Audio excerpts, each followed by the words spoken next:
Welcome to the Sahara podcast.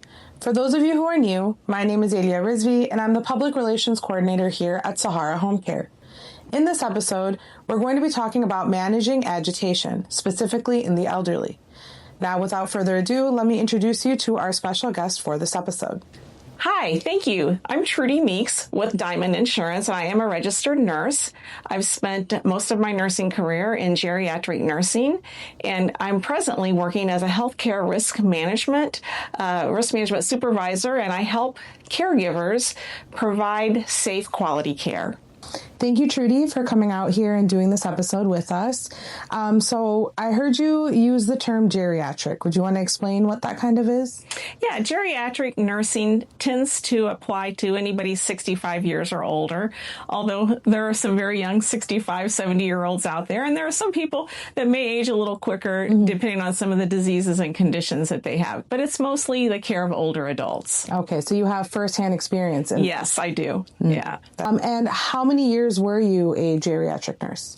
Well, I've been in nursing. It's hard to keep track, but I've been in nursing now for over 45 years. And really all but about a couple of those years I've spent with geriatric nursing, which I found out early on in my nursing career how much I really enjoyed working with older adults. What specifically do you like about working with them? Well, I really like that they have a lifetime of experience and they're very open and they'll share their wisdom. There are things when you get older that aren't as important. A lot of them aren't putting on a false front, and so they're completely themselves and honest. True. Yeah. So I enjoy it. It's a lot of fun. And they do love to talk. Yes. Any older adults that I've been around, like my grandparents, for example, they just love to yap. Yes, they love to yap, and they have a lot of great stories. They do. Yeah. They really do. Okay. So our topic for this podcast is talking about agitation in the elderly. So what exactly is that, and how does it present itself? Well, agitation is a kind of a state of being, an experience that somebody has internally when they're upset about something. They may be annoyed. It may be somebody who has some cognitive impairment, some memory issues, and maybe they can't make sense of the room, the world around them, and so that frustrates them, and they show that in agitation. Okay. And agitation is usually on a kind of a continuum. There's mild agitation where somebody might be fidgety, they might walk a lot, they might pace, they might start to raise their voice, and then all the way to getting verbally abusive, disruptive.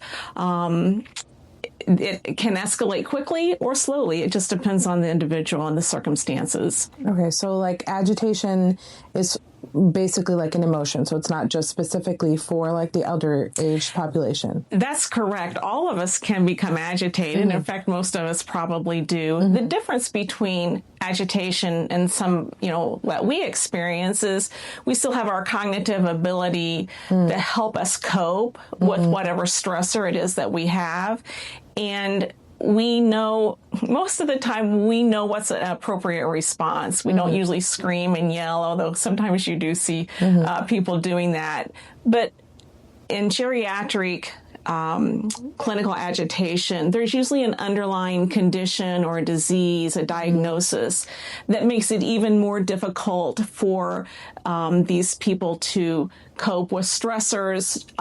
It makes it more difficult for them to really express themselves because of the conditions they may have. They might not be able to say to you, I'm in pain or I'm hungry. We know those things, so we act on them. It just frustrates them when they can't talk about it. Yeah, that makes sense. So would you say that some forms of agitation or becoming frustrated or angry kind of comes with age as well and is not really like clinical agitation? Usually not. Okay. Although we all have our individual ability to cope. And some people are a little more laid back than other people. Some people get easily upset.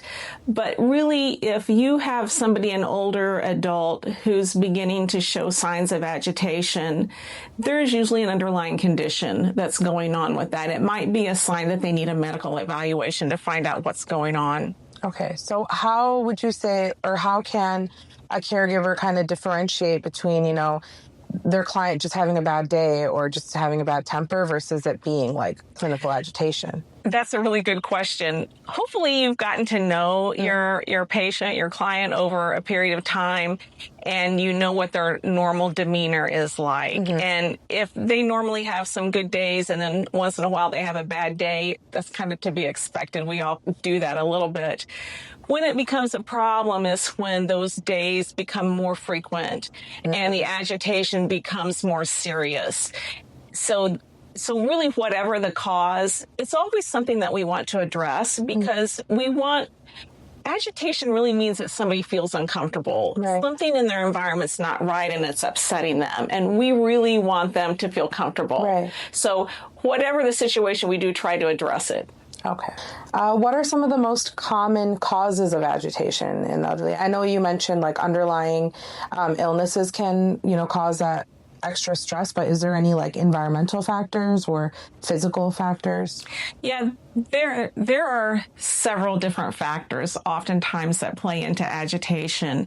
And it could be, let's just, for example, you may have somebody that has a memory impairment, like that would come with Alzheimer's disease, and they've been living in their own home for a long period of time, and they're starting to get agitation, and it's difficult for the family to manage them. And so they move maybe to an assisted living facility, or maybe they move in with a family member, and now they're in a new environment, and maybe they've lived in that home prior. They know their routine. Right. They know where the bathroom is, the kitchen is, the refrigerator, and now they're somewhere new.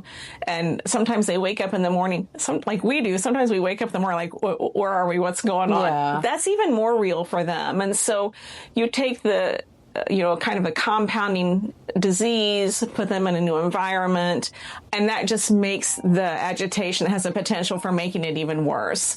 So, yeah, most of the time, there's multiple factors causing the agitation, and that's why it can be so difficult to try to figure out what it is.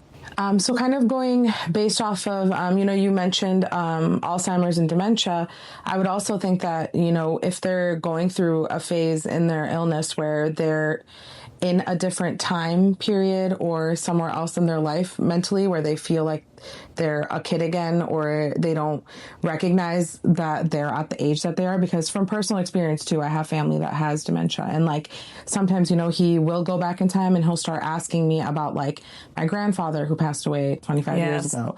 And like, I've had family that tries to kind of make him realize that he's wrong in a way. They'll be like, oh no, he passed away like 25 years ago. And then he will get agitated or frustrated because he's like, why are you lying to me? Like, I know that I just talked to him yesterday. Like, why are you making up these lies?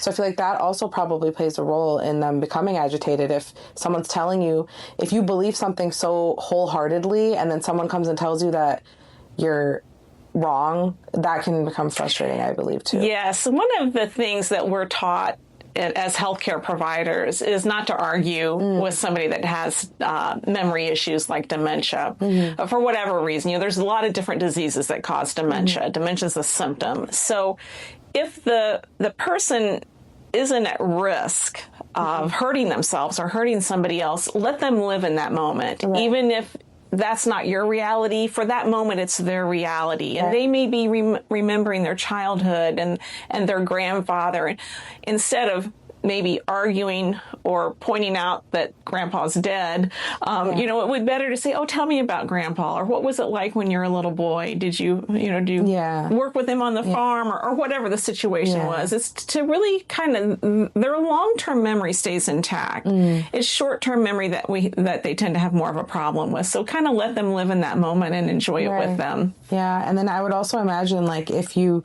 finding out that someone passed away, they would feel all those emotions again. You're absolutely correct, because a loss, and even not just with people, but maybe even pets that have been special to them. Again, you're absolutely right. It's like grieving all over. Getting upset. And it's really our goal, again, like I said, is to keep them comfortable. Right. Yeah. So we already kind of talked about this. My next question was if there's a link between Alzheimer's and agitation or agitated behavior. So I guess what I'll ask you is, does the progression of the illness cause more agitation, or is there a link between that? Well, yes. So Alzheimer's, like I said, dementia is a symptom, and dementia often presents itself with not just confusion, but the agitation piece. So it's very common. Agitation is very common in Alzheimer's disease. Again, other diseases as well. But what tends to happen is as those diseases progress, the confusion becomes more severe. The dependency on other people to kind of figure out what they need or what they want because they can't express it causes them to experience frustration more often. And so that's one of the great things about understanding dementia and Alzheimer's is trying to put yourself inside their shoes for a little bit. I always give the example of if I walked in here with a broken leg of a cast on, you would assume that, well, your leg, you probably have pain, you probably aren't sleeping well. But if I walked in here with dementia, you can't see that. Right. We can't see what's going on inside somebody's mind. Right. So you have to put yourself in their shoes, and we can make sense of an environment, but they cannot. Right. And so they might get up in the same room they've been getting up in for the last 5, 6, maybe 20 years, but today it's confusing to them. Right. So it does tend to progress, yes. Okay. What are some early warning signs that a senior is becoming agitated? That's a really good question. If you can pick up on agitation at the beginning signs, then you can intervene quicker and hopefully the agitation doesn't escalate. Some of the things that you see when somebody first becomes agitated is they look, just looking at them, they look a little more anxious. Their eyes might be wide open. They may talk faster. They may be fidgeting or pacing. And if you know the individual that's maybe experiencing these signs, hopefully you know what might help to calm them down. So it's ideal not to ignore those signs, but to think, okay, well, I need to intervene now so this doesn't escalate. And there are a lot of things you can do with somebody who begins to show those symptoms. You also may know that if you know your mom didn't sleep well last night and she has a tendency to get agitated, or your aunt or whoever it is you're caring for, if they have a tendency to get agitated when they haven't had good rest, maybe they need rest time. Maybe they didn't eat a full breakfast and it's 11 o'clock in the morning and they're angry, but they can't express to you that they're hungry. So if you watch for signs that they're doing things a little different from their routine, you can actually intervene as well and maybe offer them food, maybe offer them rest or some relaxing music. If you know the person and you know their likes and dislikes, what works for them, then of course engage those things and try to help them relax. But picking up on the agitation at the beginning is really the key to keeping it from escalating. You know, you bringing up food is, you know, kind of reminding me of myself too. I tend to get really agitated when I haven't eaten. And like, it's funny because every time I'm in a bad mood, the first thing my husband asks me now is, did you eat? When's the last time you ate? And 9 times out of 10, it's because I haven't eaten. Yeah. It's crazy. You don't think about it, but like, especially for people like me, like food has such a big impact on your mood, you know, and I think that's why it's also so important that you know, for our caregivers too, they're, you know, paying attention to the meals that they're preparing for their clients, like not only making sure that they are eating, but making sure that they're eating something nutritious. They're eating something that is going to benefit them. Yes. One of the things that can cause agitation is really a fluctuation in blood sugars. So again, that's not something you can see outwardly, Right. but if you were to check somebody's sugar, you say, oh, their sugar's low. No wonder they're kind of confused or they're not making sense. But it is interesting that in today's culture, you know, we have a term for this. We call it hangry, right? Hangry, yes. Hangry, yeah. Yes. And then we also talk about food as comfort food, right? And so if you know that the person that you're taking care of has a food that's comforting to them, then by all means, you know, if that's Use that food. use that food if it's appropriate for their diet, because not only are you involving taste, you may be there may be an aroma to the food that elicits comfort, like a cup of coffee or maybe some fresh bread or whatever it is, a bowl of soup. So you begin to bring in more of the senses that can really help with them feeling better. And like with aromas too, doesn't scent hold memory as well? So like if it reminds them of like being a kid or being a mom. Remembering their mother having coffee in the kitchen or baking bread. And it's kind of nice today that we have some scented candles that can bring about some of those things. Of course, you have to be careful with flames. But it is really, when we're thinking about caring for people that have dementia, and bringing in all those senses is important. You've got your sight, your smell, your taste. And then I think one of the other things that you and I talked about, or was on your list of questions, was touch. A lot of times as people get older, they don't have as much physical touch as when they're younger. Right. They don't have kids jumping on their lap. Their spouse may have passed. They're a little more isolated. So I always recommend to caregivers, when you first walk in a room or into a home to see somebody, reach out and just kind of give them a little squeeze on their hand or pat their shoulder. That physical touch brings comfort. Are there any specific triggers that, family members or caregivers should be aware of with their clients, or is it case specific? Well, it is case specific, but there are some things that definitely tend to trigger agitation, and it's usually a change in environment or a significant change in the way they're feeling. So if you have a loved one and you need to take them to the doctor, for example, they've got to get in the car and get to the doctor's office, they may act out or become agitated. And sometimes when I'm out in public, I see people and they try to apologize, and I always assure them, I understand it's not easy. If you're out and somebody kind of barks at you or, says something rude to you, again, you don't know what's going on inside their head. Right. Maybe they have something going on that is causing them to do that. So always say, be gracious. Yeah, definitely. Going off of, how you mentioned that a change in environment can be a big trigger. I feel like that's also why home care services is so important, like what we do, because, that allows our seniors to stay in the home so they don't have to go live in a nursing home or in an assisted living community, which could cause them more agitation, more stress. Absolutely. Ideally, we all want to be at home because that's our comfort zone. We have a little more control. We have maybe our favorite chair. We know how to work the television. Right. It's easy to get to the bathroom and bag or the refrigerator. So aging in your own home is really the goal.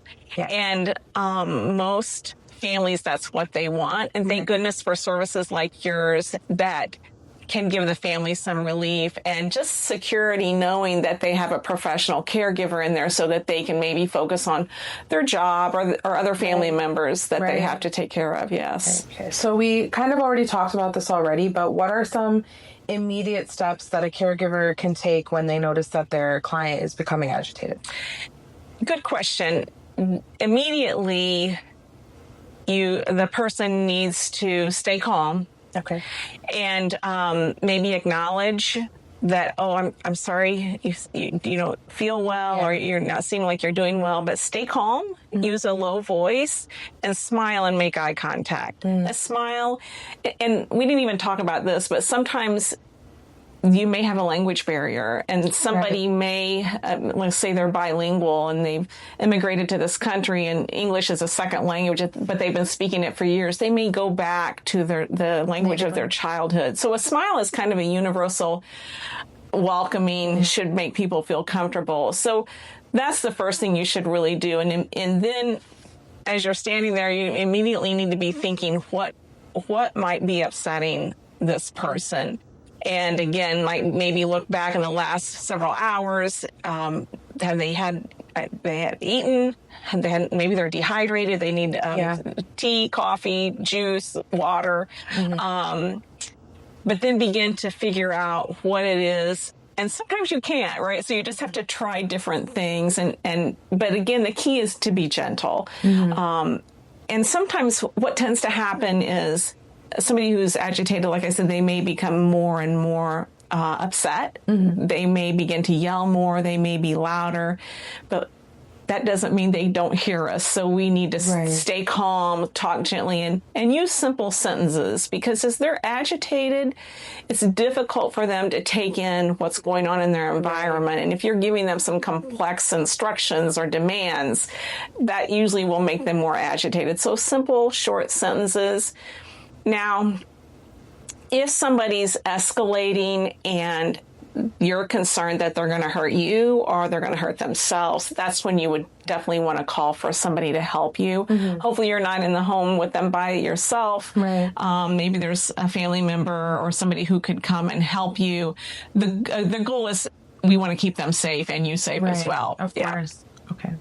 And in situations like that, you also want to make sure that you're reporting it to your supervisor, letting your supervisor know, that this is kind of what happened today, or you're noticing that they're becoming more agitated, so that, the proper steps can be taken to make sure that agitation is managed and addressed early, so that, like you mentioned earlier, it doesn't progress into something more or become a bigger problem later. Yes, you make a really good point there. And when somebody's become aggressive and upset and you've had to deal with that, be sure to tell your supervisor, because maybe your supervisor heard that from another caregiver, and you can bounce ideas off of each other on how to handle that or manage that, or even worst case scenario, it may be time to get somebody to the doctor, for an evaluation.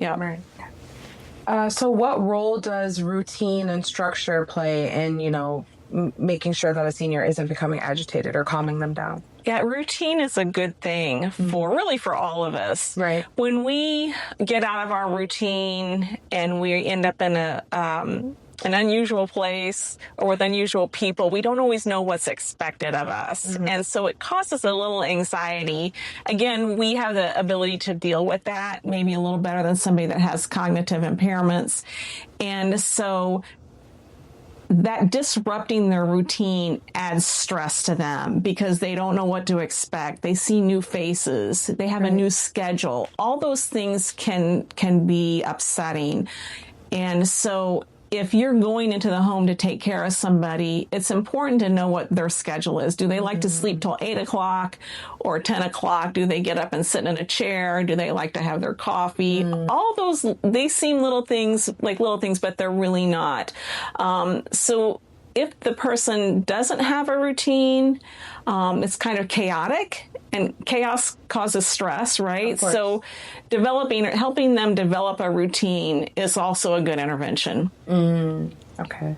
So like if you are a new caregiver in a client's home, just having a change in caregiver, the person that's taking care of them, is a stressor in itself. So I think you're right. Like being aware of the routine that's already in place, or knowing what the client likes to do at what time, can help minimize that stress that they already are having. Yes, that's correct. And the other thing to really be aware of as a caregiver, if you're a first-time caregiver going into a home, and maybe the first couple days that client doesn't respond well to you, it's just because you're new. It's not personal. Just give them a little time, approach them gently, and in another week or so they may be telling you their life story, and they may be saying, when are you coming back? Because they get used to you, but they want to know that this new person is going to make them feel comfortable, that they care about them. And I feel like that's one way to show them that you care, is if you are familiar with, what they like, what they don't like, their routine. If you're already doing things for them in the way that they want it done, that's showing that you care about them. It really is. It is a good way. That's a good caregiver. So when would you say that medication is appropriate? And when it is there any side effects to that? And that's another really good question. So first, let me say that sometimes confusion, delirium, agitation can be caused by pain. And if somebody can't express their pain, the caregiver might want to look for symptoms that they're having pain. That might be facial grimacing, that might be moaning, they might hold their body part that hurts. So if they're in pain, we definitely want to give them medication to relieve that pain. That could alleviate the agitation. And the other thing that we see in healthcare is that when somebody has an infection, a lot of times they have kind of an advanced state of agitation that we call delirium, and it's a little more confusing, and they really can't make sense of their world. So if there's an infection going on, of course, we would want to treat that as quickly as possible. So pain and agitation pain and delirium related to an infection need to be treated with medication. But beyond that, the medications that we give, there's some anti-anxiety medicines out there. There's things that help people relax. We really want that to be our last choice, because oftentimes with those medications, there are side effects that can really be troublesome.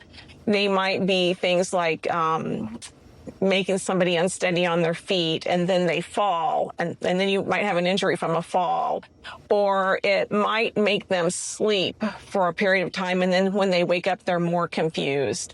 So the effects of medication tend to be short-term. They can cause some other problems.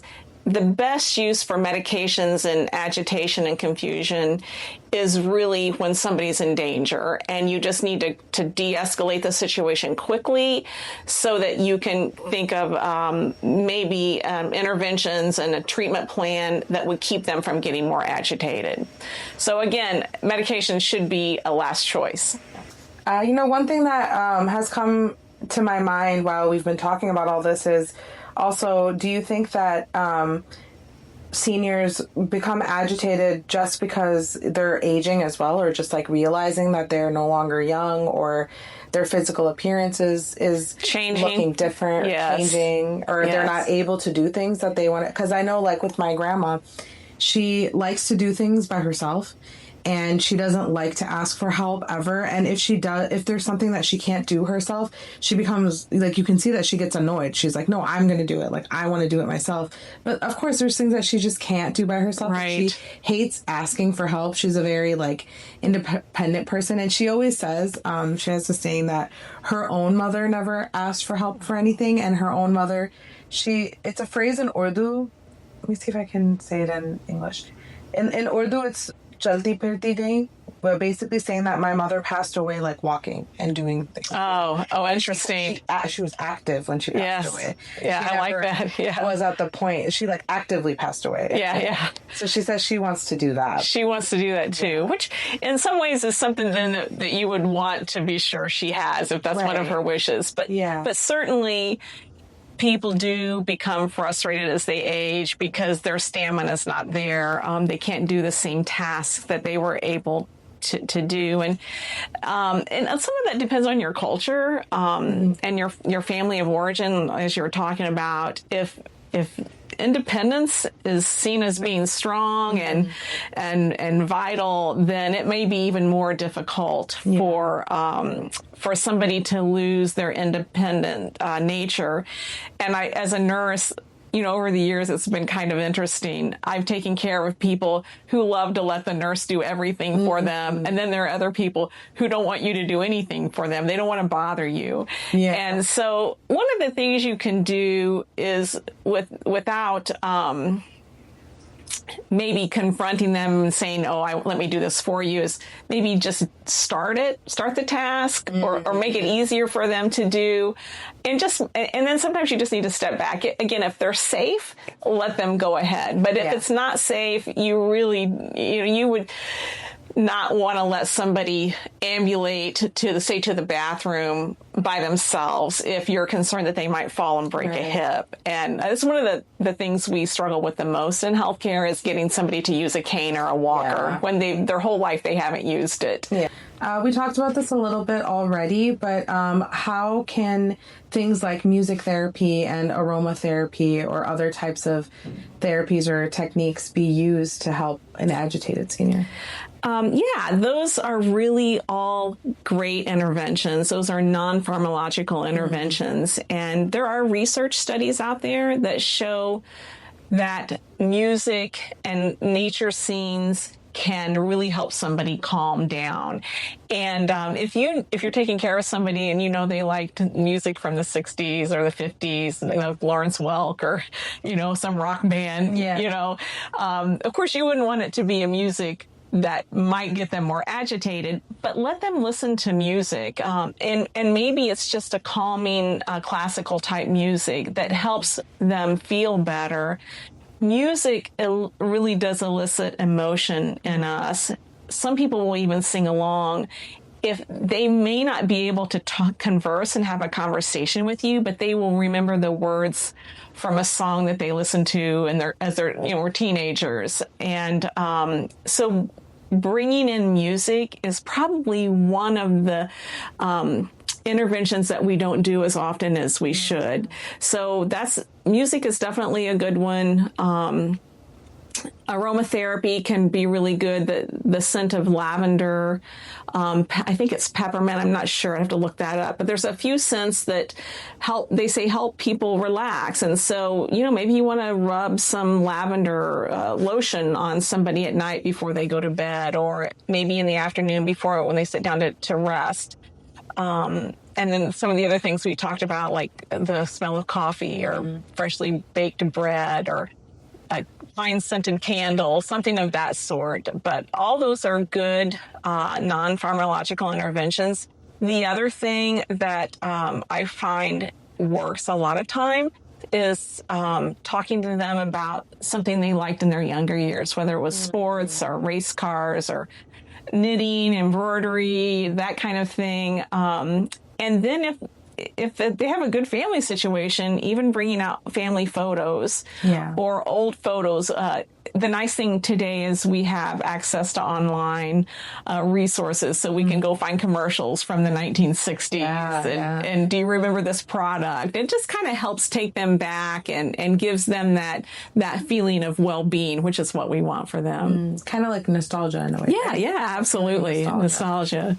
And it's kind of fun for us too, to see that. And learning about it. And I love talking to my grandma about her past and when she was young. And she especially loves to talk about my grandpa and the love that they had for each other and the things that they used to do. Like recently she told me the things that she tells me sounds like they're from a movie.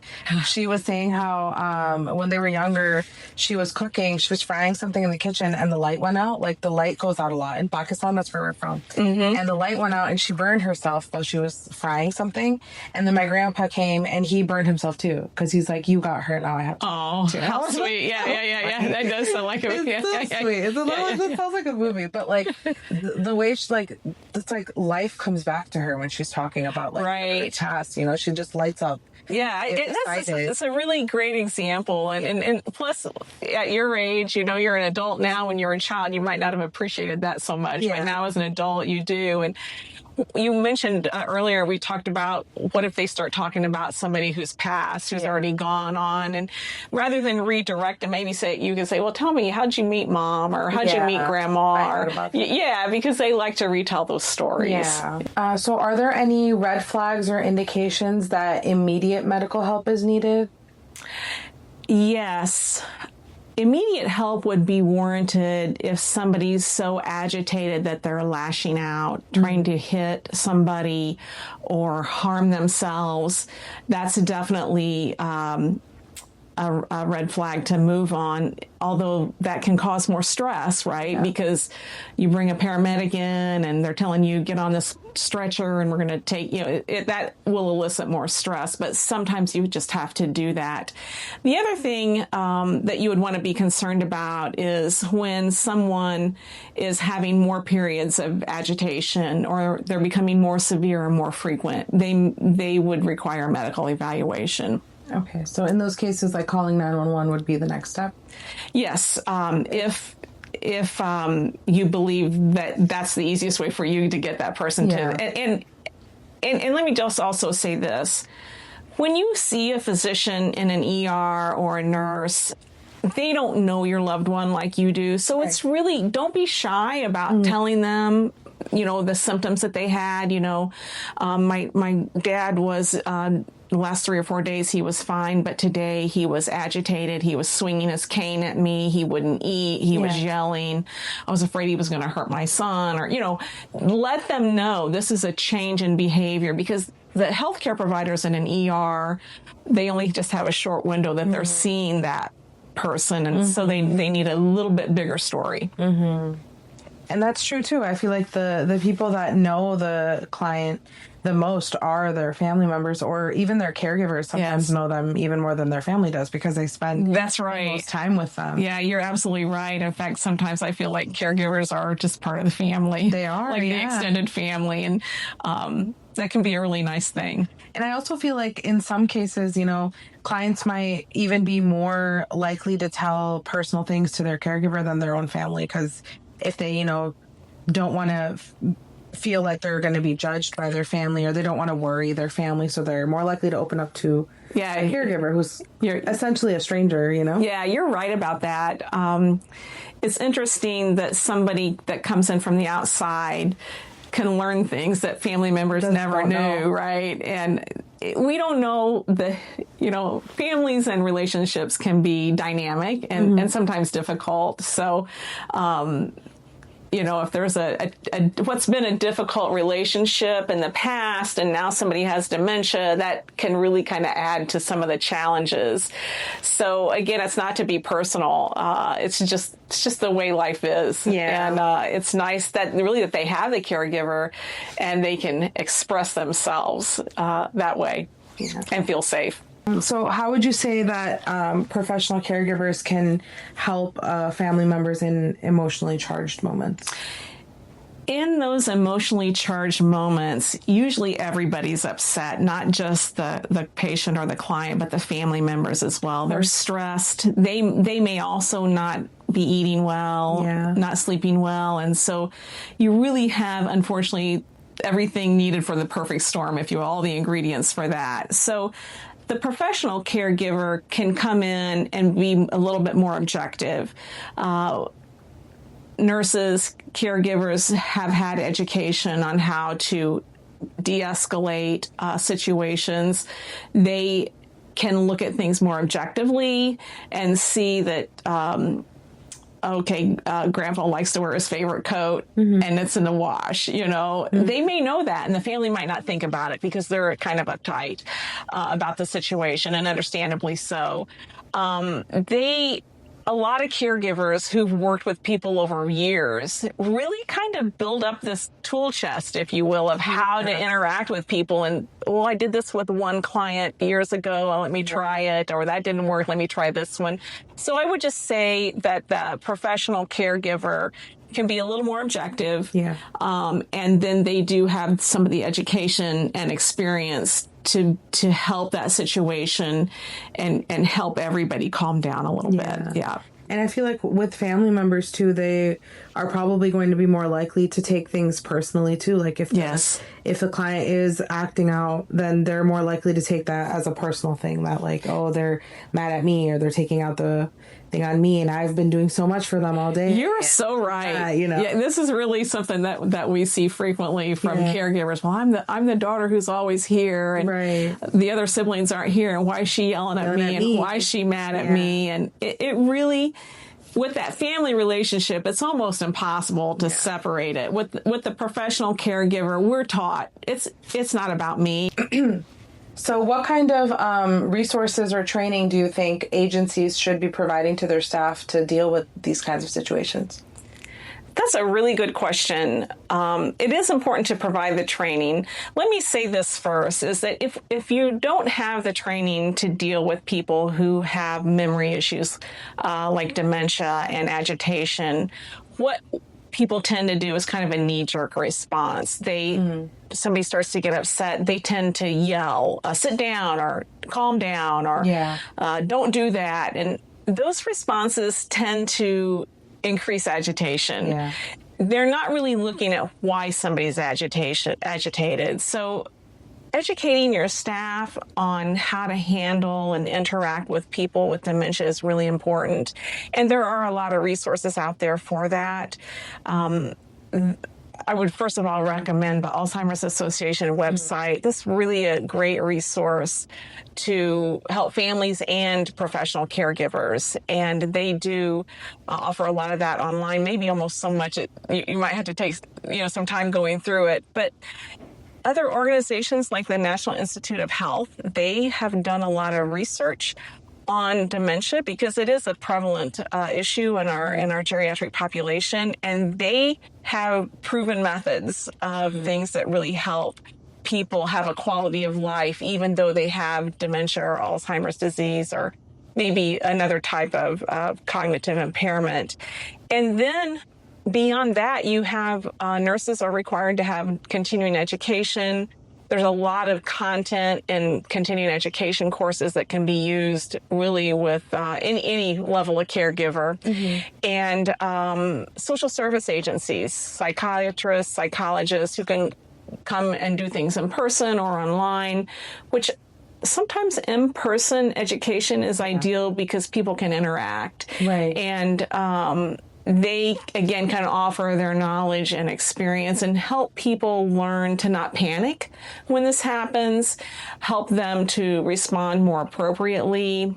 And that really can make all the difference. And not just for that client or that patient, but also for them and their job, just, what it is they're doing. We all want to have the skills to go out and do our job well. Right. And so giving your staff members education on how to deal with these is really a significant thing to do. So, as we come to the end of this podcast, I wanted to ask you, do you have any personal stories in regards to this? I know you mentioned that you were a geriatric nurse for a long time, so I'm sure you've had experience with all of this. Yes, I do have a lot of experiences, and I can think of a few from, over the years. I specifically remember that we had a client who he had been a pastor, and he had been retired for a number of years and unfortunately had developed Alzheimer's disease and was really quite a ways into the progression of that disease. And he tended to have sundowning issues, which means somebody gets agitated and irritated, usually in the evening when the sun starts to go down. And so we talked to several of us that we got together that were taking care of him. And one of the homemakers said, and she was a Christian herself, and he had been a Christian pastor, and she said, I think I'm going to try to read scripture and pray with him in the evenings. And so she asked him about his Bible, of course, which he had with him. And so she read from his Bible, and he loved to see that. And they would read scriptures and then pray. And that kind of stopped his sundowning. He still had a little bit here and there, but nothing like it had been before. And so that's a great example of giving really individualized care. Another example I can think of was a gentleman who became agitated in the evening, and it's kind of a different end of the spectrum. This gentleman would get agitated. He would yell at his caregiver, and finally somebody in his family said, he always liked to drink a beer in the evening.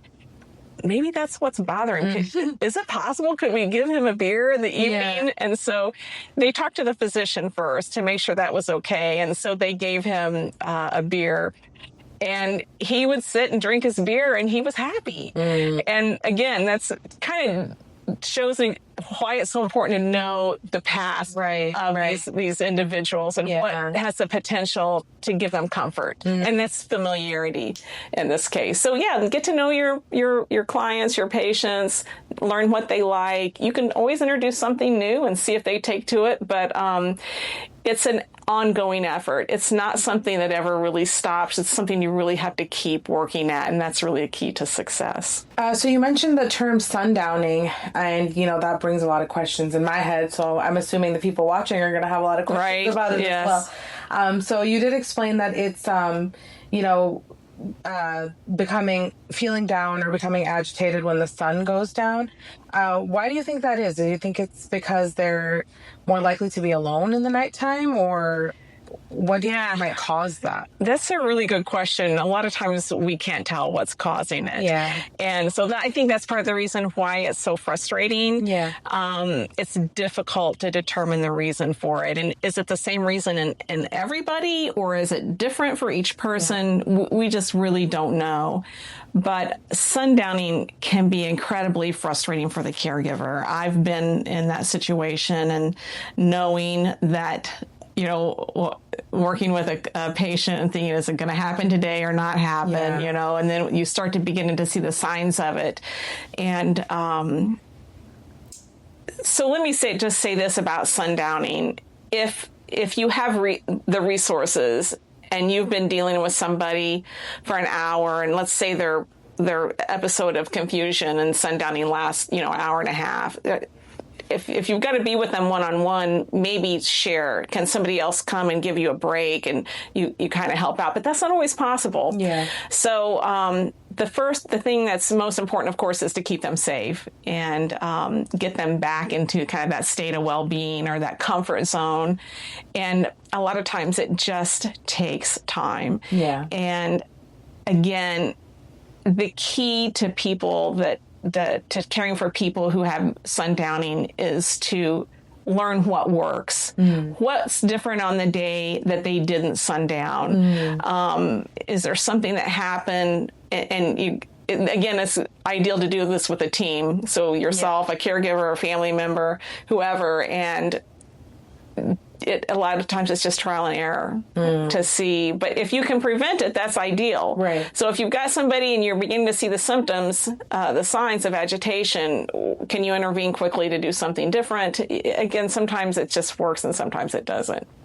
This concept of sundowning kind of reminds me of something that I learned while I'm a psychology major. So something that I learned in my studies, which was about seasonal affect disorder, which is, people who will go through like moods of depression when it's wintertime or when it's because of a specific season. So I think it's so interesting that, the sun, I guess, in a sense, like being there or not being there has such a big effect on things like your mood and your emotions and like, seeing how like in the elderly, it's when the sun is down, or with seasonal affect disorder, it's when the sun isn't really there in the winter time. Right. It's interesting to me. It is interesting. Works. Yeah. It's funny that you mentioned that. My grandmother used to tell me, because I would kind of have the blues in the winter, and she'd say, Trudie, I think you have seasnal affective disorder. I'm like, what, Grandma?